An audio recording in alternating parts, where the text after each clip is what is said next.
Welcome back to our channel Vallabha Designs. Hi friends, అందరూ ఎలా ఉన్నారు? బాగున్నారా? నేనైతే చాలా బాగున్నాను. మీరందరూ కూడా బాగుండాలనే కోరుకుంటున్నాను. ఈరోజు వీడియో వచ్చేసరికి బిగినర్స్కి బాగా యూజ్ అవుతుందండి. మరి చాలా సింపుల్గా ఈజీగా నా వేలో నేను ఫ్రాక్ని ఎలా కట్ చేసుకుంటాను, ఎలా స్టిచ్ చేసుకుంటాను అనేది నా వేలో మాత్రమే నేను చూపిస్తున్నానండి. మీకు అర్థం కాకపోతే మటుకు తిట్టుకోవద్దు. ఇంకొకసారి మరొకసారి చూసి అర్థం చేసుకోవడానికి కొంచెం ట్రై చేయండి. ఎందుకంటే నన్ను సపోర్ట్ చేస్తారని అనుకుంటున్నాను. నా దగ్గర డ్రెస్ కుట్టుకోగా కొంత క్లాత్ అనేది మిగిలింది. దాన్ని వచ్చేసరికి నేను మా పాపకి ఇలా ఫ్రాక్ లాగా డిజైన్ చేస్తున్నానండి. దీనికి వచ్చేసరికి నేను ఇట్లా బాడీ పార్ట్కి మనం తీసుకోవాలి కదా, ఫ్రంట్ బ్యాక్ సైడ్ రెండింటికి కూడా విడివిడిగా అయితే నేను క్లాత్ని అయితే తీసుకున్నాను. వాటిల్ని హాఫ్కి అయితే ఫోల్డ్ చేసుకుంటున్నానండి. ఇప్పుడు మనకి షోల్డర్ కానివ్వండి, చంక భాగం కానివ్వండి, నెక్, నడుము ఇవన్నీ కూడా ఇప్పుడు దీని మీదే డ్రా చేసుకోవాలి. ఇలా మనం మడత పెట్టుకుని ఈక్వల్గా రెండు పార్ట్లు కూడా, అంటే బ్యాక్ అండ్ ఫ్రంట్ పార్ట్లు ఈక్వల్గా ఉన్నాయో లేవో అనేది చెక్ చేసుకుని ఏదైనా కదులుతుంది అనుకున్నట్లయితే పిన్స్ ఏదైనా పెట్టుకోవచ్చండి. ఇప్పుడు నాకు టోటల్గా పైన ఒక లైన్ అనేది డ్రా చేసుకున్నాను. డ్రా చేసుకున్న లైన్ దగ్గర నుంచి ఇలా టేప్ అనేది పెట్టి నాకు టోటల్గా ఎంత లెంత్ కావాలి అనేది నేను చూసుకుంటున్నానండి. నాకు 11 ఇంచులు నాకు టోటల్గా బాడీ లెంత్ కావాలి. దానికి 1 ఇంచ్ అనేది కలుపుతున్నాను. ఎందుకంటే షోల్డర్ దగ్గర కానివ్వండి, మనకి బాటమ్ బాడీ రెండు అటాచ్ చేస్తాం కదా, అందువల్ల ఒక 1/2 ఇంచి షోల్డర్ దగ్గర, ఒక 1/2 ఇంచి మనం ఇట్లా బాటమ్ అటాచ్ చేసే దగ్గర పోతుంది. కాబట్టి 12 ఇంచుల దగ్గర ఒక లైన్ అనేది డ్రా చేసుకున్నాను. ఇప్పుడు చూస్తున్నారు కదా, క్లోజింగ్ పార్ట్ దగ్గర నుంచి 5.5 ఇంచెస్ దగ్గర ఒక మార్కింగ్ అనేది వేసుకోవాలి. 5.5 ఇంచులో 2.5 ఇంచెస్ అనేది నేను నెక్ వెడల్పు కోసం అయితే నేను మార్క్ చేస్తున్నానండి. మీకు వీడియోలో నేను అదే చూపిస్తున్నాను. టోటల్గా నేను టేప్ పెట్టిన దగ్గర నుంచి 5.5 ఇంచెస్ దగ్గర ఒక మార్కింగ్ అనేది వేసుకోవాలి. ఆ 5.5 ఇంచెస్లో 2.5 ఇంచెస్ వచ్చేసరికి నెక్ వెడల్పు కోసం, మిగతా 3 ఇంచెస్ వచ్చేసరికి షోల్డర్ కండి. 5 ఇంచెస్ సరిపోతుంది. ఒక 1/2 ఇంచ్ ఎందుకు పెట్టానంటే మనకి ఖర్చుల కోసం అని పెట్టానండి. చూస్తున్నారు కదా, ఇది మనకి ఎక్కడ కూడా మనం కుట్టే కుట్టు అనేది కనబడకుండా ఉండటం కోసం ఇలా 1/2 ఇంచ్ అనేది ఎక్స్ట్రా పెట్టుకున్నాను. ఈ షోల్డర్కి మనం ఎంతైతే 5.5 ఇంచెస్ తీసుకున్నాం కదా, అదే 5.5 ఇంచెస్ ఇలా చంక భాగానికి కూడా తీసుకుని ఒక ఎల్ షేప్లో ఒక లైన్ అనేది కింద డ్రా చేసుకోవాలి. ఇప్పుడు చెస్ట్ భాగం ఎంత అనేది మెజర్ చేసుకుంటే 32 ఇంచెస్ నాకు వచ్చిందండి. 32 ఇంచెస్ డివైడెడ్ బై 4 అంటే 32 డివైడెడ్ బై 4 పెడితే మనకి 8 అనేది వస్తుందండి. ఈ 8 దగ్గర ఒక మార్కింగ్ అనేది వేసుకుని ఒక 2 ఇంచెస్ ఖర్చు కింద అయితే మార్క్ చేసేసుకోవాలి. కొంచెం ట్రై చేయండి అర్థం చేసుకోవటానికి. ఎందుకంటే నాకు ఇలా నేను మార్కింగ్ అనేది వేసుకుని స్టిచ్చింగ్ ఇదంతా నేను ఇంతకుముందు ఒక్క నైటీ అట్లా 1-2 వీడియోస్ మాత్రమే పెట్టాను కాబట్టి కొంచెం ఎక్స్పీరియన్స్ తక్కువ కదా ఇలా వీడియో తీసి పెట్టడం అనేది మార్కింగ్ తోటి. అందువల్ల నాకు సపోర్ట్ చేయండి. మరిన్ని వీడియోస్ని ఇలా నేను కటింగ్ స్టిచ్చింగ్ వీడియోస్ కూడా పెట్టబోతున్నాను కాబట్టి కొంచెం సపోర్ట్ ఇస్తారని అనుకుంటున్నానండి. చెప్పాను కదా, 8 ఇంచెస్ దగ్గర మార్కింగ్ అనేది వేసుకుని 2 ఇంచెస్ ఖర్చు కోసం అనేది పెట్టానండి. ఇప్పుడు నడుము ఎంత అనేది చూసుకోవాలి. నడుము వెడల్పు వచ్చేసరికి నాకు 28 ఇంచెస్ కావాలండి. 28 డివైడెడ్ బై 4 7 ఇంచెస్ వస్తుంది. ఒక 1/2 ఇంచ్ అనేది నేను కలుపుకుంటున్నానండి. ఎందుకంటే మనకి బ్యాక్ అండ్ ఫ్రంట్ వైపు డాట్స్ అనేవి వేస్తాం కాబట్టి ఒక 1/2 ఇంచ్ అనేది నేను కలుపుకొని 7.5 ఇంచెస్ దగ్గర ఒక మార్కింగ్ అనేది వేసుకుని 2 ఇంచెస్ ఖర్చు కోసం అయితే పెట్టుకుంటున్నానండి. ఇలా ఇప్పుడు మనం పైన వచ్చేసరికి చెస్ట్ దగ్గర 8 ఇంచెస్ పెట్టాం, 2 ఇంచెస్ ఖర్చు కోసం పెట్టాం. నడుము దగ్గరకు వచ్చేసరికి 7 ఇంచెస్ అనేది నడుము వెడల్పు కింద పెట్టాము, 2 ఇంచెస్ ఖర్చు కింద పెట్టాం కదా. ఇప్పుడు పైన 8 అనే మార్కింగ్ దగ్గర 7 కింద మార్కింగ్ అనేది వేసాం కదా, ఇవి ఇట్లా ఒక లైన్ లాగా డ్రా చేసుకుంటే మీకు షేప్ అనేది వస్తుందండి. ఇప్పుడు ఏం చేస్తామంటే కింద మనం 7.5 ఇంచెస్ దగ్గర పెట్టాం కదా మార్కింగ్ అనేది, అక్కడికి ఒక 1/2 ఇంచ్ వీడియోలో చూపిస్తున్నట్లుగా పైకి పెట్టి ఒక మార్కింగ్ అనేది వేసుకోవాలి. ఇలా వేసుకున్నట్లయితే మనం కింద కుచ్చు అనేది పెడతాం కదా బాటమ్ పార్ట్కి, అలా పైకి ఎత్తినట్లుగా అట్లా ఉండకోకుండా ఒంటికి అతుక్కున్నట్లుగా మనకి పిల్లలకి నీట్ ఫినిషింగ్ అనేది వస్తుంది. అందువల్ల ఇలా జస్ట్ ఇట్లా స్లైడ్గా ఇట్లా ఒక లైన్ అనేది డ్రా చేసుకోవాలి. చిన్న కర్వ్ అనేది ఇస్తే సరిపోతుందండి. చూస్తున్నారు కదా, ఇప్పుడు ఈ కర్వ్ అనేది ఇచ్చేసాం. ఎక్స్ట్రా 2 ఇంచెస్ మనం ఖర్చు అనేది పెట్టుకున్నాం కదా. ఇప్పుడు వచ్చేసరికి మనకి చంక లోతు అనేది తీసుకోవాలి కదండి. ఈ చంక లోతు కోసం కరెక్ట్గా ఎల్ షేప్లో వీడియోలో పెట్టాను చూడండి, టేప్ అనేది అక్కడ 1 ఇంచ్ దగ్గర ఒక మార్కింగ్ అనేది, ఒక లైన్ అనేది డ్రా చేసుకోండి. ఇట్లా స్లాంటింగ్ లైన్ లాగా ఒక లైన్ అనేది డ్రా చేసుకున్నాక పైన షోల్డర్ దగ్గర కూడా ఒక 1/2 ఇంచ్ డౌన్కి అయితే ఒక మార్కింగ్ వేసుకోండి. ఇలా వేసుకున్నట్లయితే షోల్డర్ కూడా ఎత్తినట్టుగా లేకోకుండా కొంచెం డౌన్కు ఉంటుందండి. అందువల్ల ఒక 1/2 ఇంచ్ కిందకి మార్కింగ్ అనేది వేసుకోవాలి. కట్ చేసేటప్పుడు కూడా ఇలా 1/2 ఇంచ్ కిందకే కట్ చేసుకుంటే కరెక్ట్గా ఉంటుందండి మనకి షోల్డర్ దగ్గర. ఇప్పుడు చూపిస్తున్నాను కదండి, 2.5 ఇంచ్ దగ్గర మనం నెక్ డిజైన్ అనేది వేసుకోవడానికి నట్టి పెట్టాం కదా, 2.5 ఇంచెస్ దగ్గర మార్కింగ్ అనేది అక్కడ నుంచి కొంచెం స్లాంట్గా ఇలా 1/2 ఇంచ్ కిందకి పెట్టిన చోట లైన్ అనేది డ్రా చేసుకున్నాక 3 ఇంచెస్ దగ్గర ఒక మార్కింగ్ అనేది వేసుకుంటే కర్వ్ తీయడానికి, చంక లోతు తీయడానికి మనకి ఈజీగా ఉంటుందండి. ఇప్పుడు చంక కిందకి 1 ఇంచెస్ అనేది పెట్టాం కదా, 1 ఇంచ్ అనే మార్కింగ్ ఒక లైన్ అనేది డ్రా చేసుకున్నాక పైన 3 ఇంచెస్ దగ్గర ఒక లైన్ డ్రా చేసుకున్నాం. ఇలా ఫ్రీ హ్యాండ్ తోటి చిన్న కర్వ్ ఇచ్చుకుంటా వీడియోలో చూపిస్తున్నట్లుగా కర్వ్ అనేది ఇవ్వాల్సి ఉంటుందండి. ఇది బ్యాక్కి చూస్తున్నారు కదా, బ్యాక్కి అయితే ఇలా మనం డ్రా చేసుకోవాలి. ఫ్రంట్ అనేది లోత్ అనేది ఒక 1/2 ఇంచ్ కిందకి తీసుకోవాలి. కట్ చేసుకునేటప్పుడు కొంచెం చూసుకుని కట్ చేసుకోవాలి. ఫ్రంట్ పార్ట్కి వచ్చేసరికి ఇట్లా లోత్ అనేది తీసుకుంటే మనకి చంక దగ్గర కూడా ఎత్తినట్లుగా లేకుండా అద్దినట్లుగా ఉంటుందండి. ఒక 1/2 ఇంచ్ లోత్ అనేది తీసుకోవాలి. ఫస్ట్ డ్రా చేసింది బ్యాక్ పార్ట్కి, కింద డ్రా చేసింది వచ్చేసరికి ఫ్రంట్ పార్ట్కి అండి. కొంచెం నేను కన్ఫ్యూజ్ అవుతా ఉండొచ్చు చెప్పడానికి, కొంచెం మీరు అర్థం చేసుకుంటారని అనుకుంటున్నాను. ఇలా ఫ్రంట్ పార్ట్కి విడిగా లోత్ అనేది తీసుకోవాలి. నెక్స్ట్ వచ్చేసరికి మనం నెక్ పార్ట్ దగ్గర వెళ్ళిపోదామండి. 2.5 ఇంచెస్ దగ్గర ఒక మార్కింగ్ పెట్టుకున్నాం కదా, అక్కడి నుంచి 3 ఇంచెస్ డౌన్ అంటే నెక్కి కిందకి తీసుకోవాలి కదండి. నెక్ మీరు ఏదైనా డిజైన్ కావాలి, ఏదైనా మోడల్గా పెట్టుకోవాలి అనుకుంటే పెట్టుకోవచ్చు. నేను సింపుల్గా ఉండటం కోసమని ఇలా రౌండ్ నెక్ అనేది పెట్టుకుంటున్నానండి. వెడల్పు వచ్చేసరికి మనకి 2.5 తీసుకున్నాం. పొడవు నెక్ పొడవు వచ్చేసరికి 3 ఇంచెస్ తీసుకున్నాం కదా. ఇలా ఫ్రీ హ్యాండ్ తోటి చిన్న కర్వ్ ఇచ్చుకుంటే మనకి రౌండ్ అనేది వస్తుంది.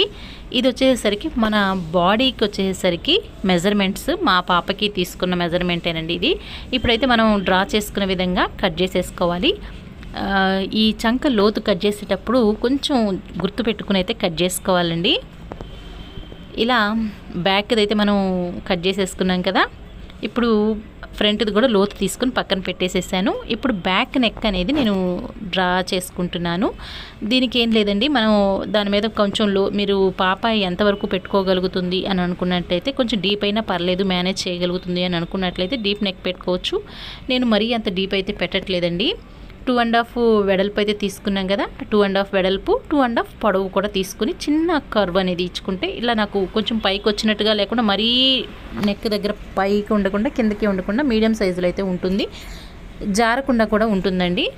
ఇప్పుడు అనేది లైనింగ్ పార్ట్ అనేది మనం కట్ చేసుకున్నాం కదా, ఒరిజినల్ ఫ్యాబ్రిక్ మీద ఇలా ఈ మనం కట్ చేసుకున్నటువంటి లైనింగ్ క్లాత్ అనేది పెట్టేసేసుకున్నాను. ఆ లైనింగ్ క్లాత్ అనేది చూస్తున్నారు కదా, మంచి వైపుని మెయిన్ ఫ్యాబ్రిక్ మంచి వైపు, ఈ రెండు కూడా ఒకే వైపుకి వచ్చేలాగా పెట్టుకోవాలి. మెయిన్ ఫ్యాబ్రిక్ మంచి వైపుకి ఇలా లైనింగ్ క్లాత్ తిరగదిప్పి పెడతాం కదా, అది మన వైపుకి వచ్చేటట్టుగా, అంటే రెండు మధ్యలో కూడా ఒరిజినల్ క్లాత్స్ అనేవి ఉంటాయండి. ఇలా మనం కట్ చేసుకున్నటువంటి నెక్ ప్యాటర్న్ ఏదైతే ఉందో, నెక్ ప్లస్ నేను దీనికి ఎటువంటి బక్రం పేపర్ అట్లా ఏమీ వాడట్లేదండి, జస్ట్ ఒక కుట్టు అనేది వేసేసుకుని తిప్పేస్తాను. మన చంక దగ్గర కూడా వేరే క్లాత్ కానీ విడిగా పెట్టడం ఏమీ లేదు. నెక్ పార్టు చంక దగ్గర ఒక స్టిచ్ అనేది వేసేసేసుకుని ఎక్స్ట్రా పార్ట్ ఏదైతే ఉందో దాన్ని అయితే కట్ చేసేసుకుని, మనం కట్ చేసినటువంటి పార్ట్ తర్వాత చిన్న ఒక 1/2 ఇంచు అట్లా వచ్చేటట్టుగా కట్ చేసుకున్నట్లయితే చిన్న చిన్న టక్స్ అనేవి అంటే కట్స్ అనేవి ఇవ్వాలండి. ఇలా మనం టర్న్ చేసినప్పుడు ఇలా కట్స్ ఇస్తే నీట్గా వస్తుంది. నేను వీడియోలో చూపిస్తున్నాను కదండి, ఇలా తిరగదిప్పేసేసుకోవాలి. ఇప్పుడు మనకి కుట్టింది ఈ నెక్ దగ్గర కానివ్వండి, చంక దగ్గర కుట్టిన కుట్టు కానీ ఖర్చు కానీ ఎక్కడా కూడా బయటికి కనపడదు ఇలా కుట్టినట్లయితే. ఇది ఒక వే అండి. చూస్తున్నారు కదా, బక్రం పేపర్ పెట్టినట్లయితే మనకి ఇలా తిప్పి పెట్టుకోకుండా వేరే క్లాత్ మీద బక్రం పేపర్ పెట్టి ఇదంతా కూడా బిగినర్స్కి కొంచెం కన్ఫ్యూజ్ అవుతారు కాబట్టి నేను ఇలా డైరెక్ట్గా ఎలా కుట్టాలి అనేది చూపించాను. చంక దగ్గర కూడా చూస్తున్నారు కదా, ఇలా ఇప్పుడైతే తిరగ తిప్పేసిన తర్వాత మనం కట్ చేసుకున్న లైనింగ్ క్లాత్ అవుట్ లైన్ మొత్తం కూడా ఒక కుట్టు అనేది వేసుకుంటే కదలకుండా ఉంటుందండి. ఇలా కుట్టుకున్నాక ఆ క్లాత్ని హాఫ్కి అయితే ఫోల్డ్ చేసేసేయండి. ఫోల్డ్ చేసేసిన తర్వాత క్లోజ్గా ఉన్న వైపున అంటే మనకి బాడీ పార్ట్కి మిడిల్కి ఒక 3 ఇంచెస్కి ఒక మార్కింగ్ అనేది వేసుకుని, వెడల్పు పొడవు వచ్చేసరికి 5 ఇంచెస్ దగ్గర ఒక మార్కింగ్ వేసుకుని ఒక లైన్ డ్రా చేసుకుని, ఇది వచ్చేసరికి మనకి డాట్స్ వేస్తామండి. బ్యాక్ అండ్ ఫ్రంట్ ఇదే డాట్స్ ఇలానే వేసుకోవాలి. కింద వచ్చేసరికి రఫ్ లాగేసేసి కొంచెం వెడల్పుగా, పైకి వచ్చేసరికి సన్నగా రావాలండి.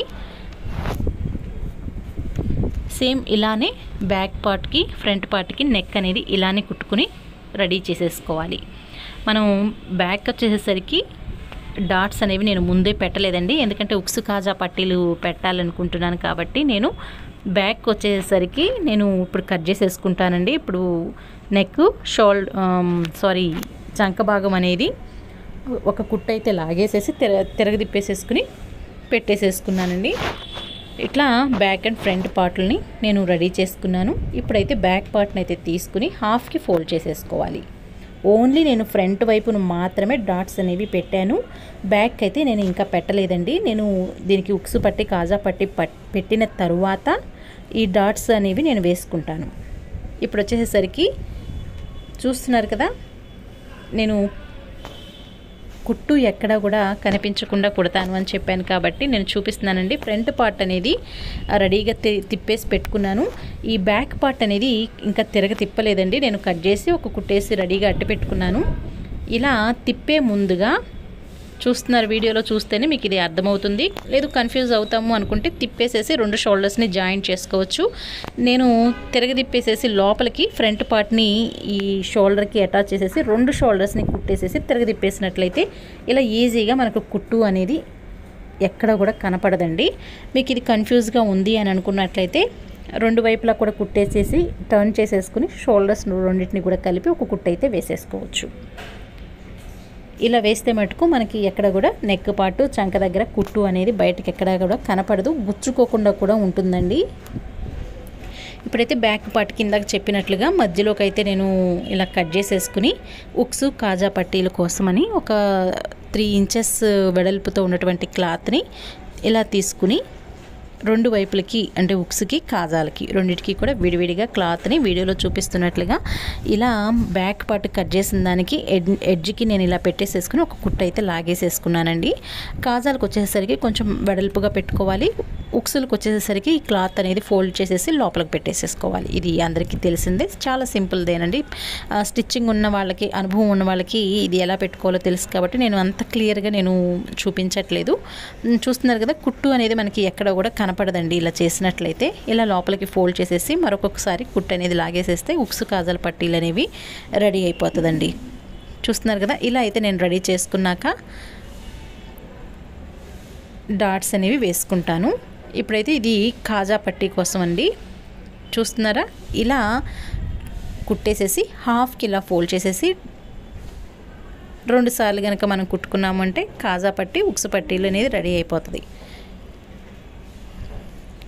ఇలా అయితే నేను రెడీ చేసుకున్నాక దీనికి ముందు ఎలా అయితే నేను హాఫ్కి ఫోల్డ్ చేసి 3 ఇంచెస్ వెడల్పు 5 ఇంచెస్ పొడవు తీసుకున్నాను డాట్స్ కోసం, సేమ్ అలానే డాట్స్ అనేవి వేసేసుకున్నాను. ఇప్పుడు కట్ చేసుకుని ఉక్సు కాజా పట్టీకి వచ్చేసరికి 2 విడివిడిగా ఉన్నాయి కదా, దాన్ని ఒకదాని మీద ఒకటి అంటే కాజా పట్టీ లోపలికి వచ్చేటట్టు ఉక్సు పట్టీ పైకి వచ్చేటట్టు ఒకదాని మీదకి ఒకటి పెట్టేసేసి మొత్తం కుట్టుకోకుండా కింద ఒక 2.5 ఇంచెస్ వరకు నేను ఇలా ఒక కుట్టు అనేది లాగేసేసి ఈక్వల్గా అయితే పెట్టుకున్నానండి. ఇప్పుడు బాడీ పార్ట్ అనేది రెడీ అయిపోయింది. కింద బాటమ్కి వచ్చేసరికి నేను ప్రిల్స్ చిన్న చిన్న ప్రిల్స్ దగ్గరగా పెడుతున్నాను. ఇప్పుడు పొడవు ఎంత కావాలి అనేది నేను మెజర్ చేసుకుంటున్నాను. 27 ఇంచెస్కి అయితే నేను తీసుకున్నాను, ఎందుకంటే నాకు కింద మనం పట్టీ కింద ఫోల్డ్ చేస్తాం కదా, 24 ఇంచెస్ నాకు పొడవు సరిపోతుంది. 3 ఇంచెస్ ఎక్స్ట్రా అంటే పైన మనం కుచ్చుల దగ్గర ఒక 1/2 ఇంచ్ పోతుంది, మిగతా రిమైనింగ్ పార్ట్ ఏదైతే ఉందో అది కింద అంచులకి కుట్టడం కోసమని అట్టి పెట్టానండి. ఇప్పుడు వచ్చేసరికి ప్రిల్స్ అనేవి పెట్టుకోవాలి. బాడీ పార్ట్లు అనేవి రెడీ చేసుకున్నాం కాబట్టి ఇలా లైనింగ్ క్లాత్ ఎటువైపు అయితే వస్తుందో బాడీ పార్ట్లకి అటువైపును మనం కింద బాటంకి వచ్చేసరికి లైనింగ్ పెడుతున్నాం కదా, ఆ లైనింగ్ క్లాత్ అనేది పెట్టుకుని లైనింగ్ వైపు మనం బాటంకి లైనింగ్ వాడతాం కదా, ఆ లైనింగ్ అయితే పెట్టుకుని చిన్న చిన్న ప్రిల్స్ అయితే పెట్టేసుకోవటమేనండి. అలానే మెయిన్ ఫ్యాబ్రిక్ ఏదైతే ఉందో దాన్ని మంచి వైపు పెట్టి ఇలా వీడియోలో చూపిస్తున్నట్లుగా ప్రిల్స్ అనేవి దగ్గరగా పెట్టేసుకోవటమేనండి. వెడల్పు ఎంత తీసుకున్నాము ప్రిల్స్కి అనేది ఏమీ లేదండి. నేను వచ్చేసరికి 2.5 మీటర్స్ వెడల్పు ఉండేటట్లుగా చూసుకున్నాను. క్లాత్ కాదండి, వెడల్పు నాకు 2.5 లెంత్ అనేది పొడవు వెడల్పు వచ్చేసేటట్లుగా నేను ప్రిల్స్ అనేవి పెట్టుకున్నాను. ఈ సైడ్స్ వచ్చేసరికి మనకు కావాల్సిన రీతిగా ఒక కుట్టు 1-4 కుట్లు లాగేసేసుకున్నాను. ఫైనల్ లుక్ అనేది ఇలా అయితే వచ్చేసిందండి. నేను స్లీవ్లెస్సే కుట్టానండి, కానీ ఎందుకో నాకు మా అమ్మాయి వేసుకొని అంది, అందువల్ల నేను లాస్ట్ మినిట్లో ఇలా హ్యాండ్స్కి ఇలా చిన్న ప్రిల్స్ అనేవి పెట్టేసేసి అటాచ్ అయితే చేశాను. ఫైనల్గా ఇలా పెయింట్ కూడా వేసుకున్నానండి. ఈ పెయింట్ ఎలా వేశాను, ఈ ట్రెండింగ్లో కూడా ఉందని మీ అందరికీ తెలుసు కదా, ఈ పెయింట్ ఎలా వేశాను అనేది షార్ట్లో అప్లోడ్ చేశాను. ఒకసారి మీరు షార్ట్ని కూడా చూస్తే ఎలా వేశాను అనేది అర్థమైపోతుంది. ఎలా ఉంది ఈ ఫ్రాక్ కానీ ఈ ఫ్లవర్ డిజైన్ కానీ అనేది కామెంట్ చేయండి. మరిన్ని ఇలాంటి సింపుల్ ఫ్రాక్ డిజైన్స్ కోసం మన ఛానల్ని అయితే సబ్స్క్రైబ్ చేసుకుని సపోర్ట్ అయితే ఇవ్వండి. ఎలా ఉందో కామెంట్ చేయడం అసలు మర్చిపోవద్దు.